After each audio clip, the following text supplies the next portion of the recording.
Children's Books 101. Today I'm discussing the second and the third book in Pittacus Law's I Am Number 4 series. And the way this is going to work is, first off, I'm going to start off by discussing Para 6, give, for those of you that haven't read it, a brief outline, and then cut to the spoiler section and do the same for Rise of 9. So Para 6 is told from two perspectives.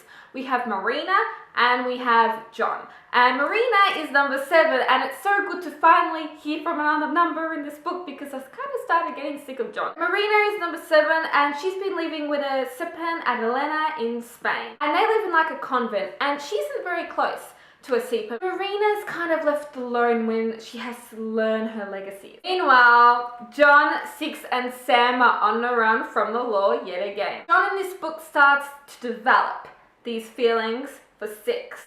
Not giving anything away if you haven't read it. So at the end of this book, a couple more members of the Garade are introduced. This book is actually a great book. I think it's got more action than I'm Number 4. And it's good to hear another person's point of view. The characters are more developed and you really start to get an understanding of Lorik culture and where things are going. So that's it for the non-spoiler section for Para 6. Continue watching to be spoiled. If you don't want to be spoiled, click out. Marina. Thoughts on Marina in this book. Sometimes she can be very annoying because you think, why does she do half the things that she does? She is very strong in the sense that she never gives up wanting to know more about her Lorik inheritance. Six, Sam, and John are on the run. And you know, they're trying to hide their identity here and everything, but what really gets me annoyed is when the cop pulls them over and yet they pull that whole stunt. I know you're supposed to get away from the cop, but hello, it's making it 110% worse. It's so annoying because then this whole fight breaks out and then there's a helicopter and everything. I was suspicious of Ella the first time she was introduced in this book. I thought, yeah, nah, something's up with her. I mean, she can sketch like a freaking artist. Something's definitely up with her. I think Marina was too blind to see that. Another thing I love about Marina is when she gets really pissed and how one time she just confronts Adelena. Practically says it about, you know, what she's feeling, what's going on and everything. I really love that.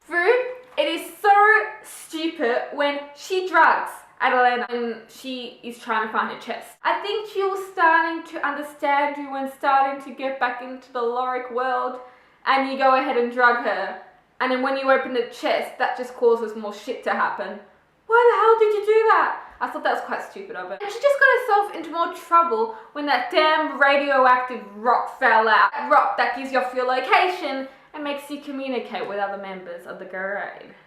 Six annoyed me in this book. I get that she has feelings for John, but she also has feelings for Sam.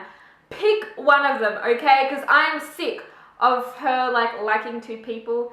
And same with John, what the hell? He likes two people, like Sarah and he likes Six. I know some people are going to hate me on this, but I think you should pick Sarah. I like Six and Sam. Another thing that annoyed me about Marina in this book, and I know she did it with her heart, and I really understand that, but she healed Hector's mum.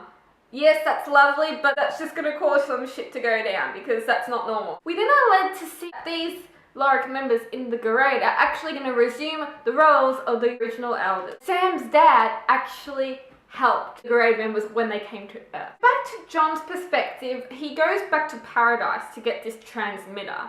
And when he's there, he has this urge to go see Sarah. And I know, you know, you would in that situation, but why?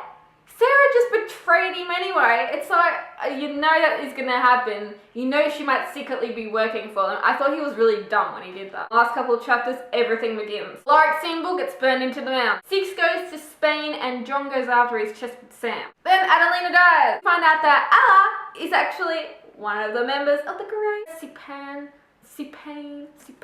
is Creighton. I really hated about this. When they did that big, you know, fight at the lake and everything, there was so much killing going on. I mean, Olivia died, the freaking monster from Lorik. I didn't even know her, but I still cried for like 5 seconds. Hector died.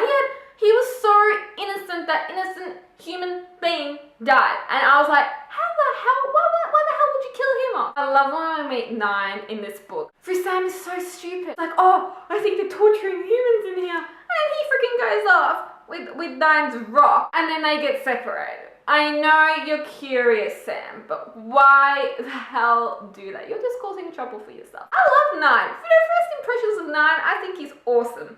And I love how he's just like, makes fun of everything. I really love that about him.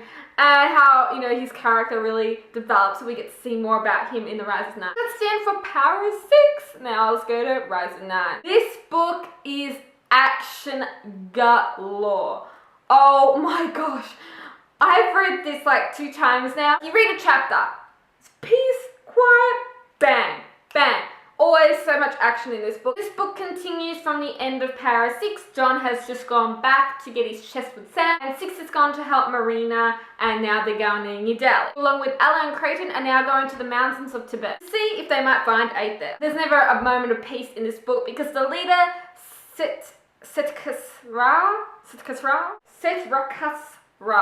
Why would you name your child that? John starts to have these weird dreams where he's like communicating with this dude. And he starts thinking, am I Pittacus Law? Because I can communicate with SR. I'm just gonna call that dude SR. This book is told from 6's, 7's, and John's point of view.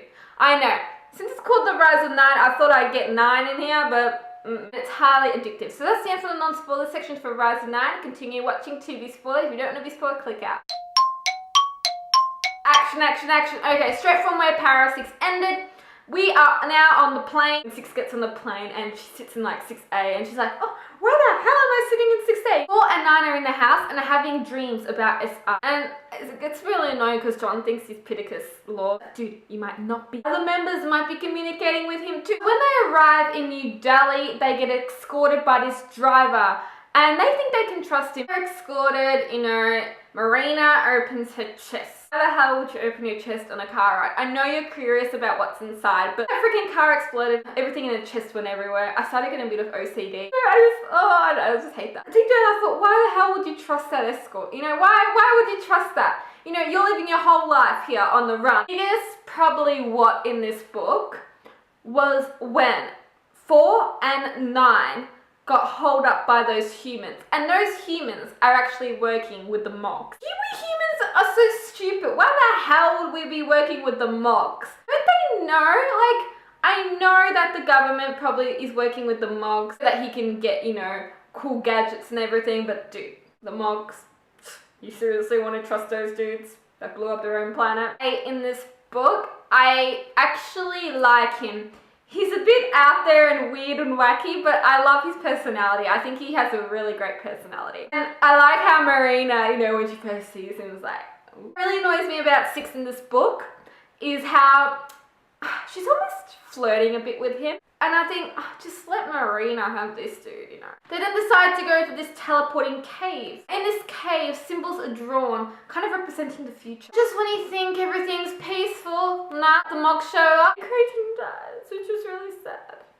7 and Ella get teleported someplace else, and 6 gets teleported into the desert, which is close to the government base. What really pisses me off is when she wakes up though. I know your lips are dry, girl, and I know you're probably thirsty, but hello, you've been through much worse.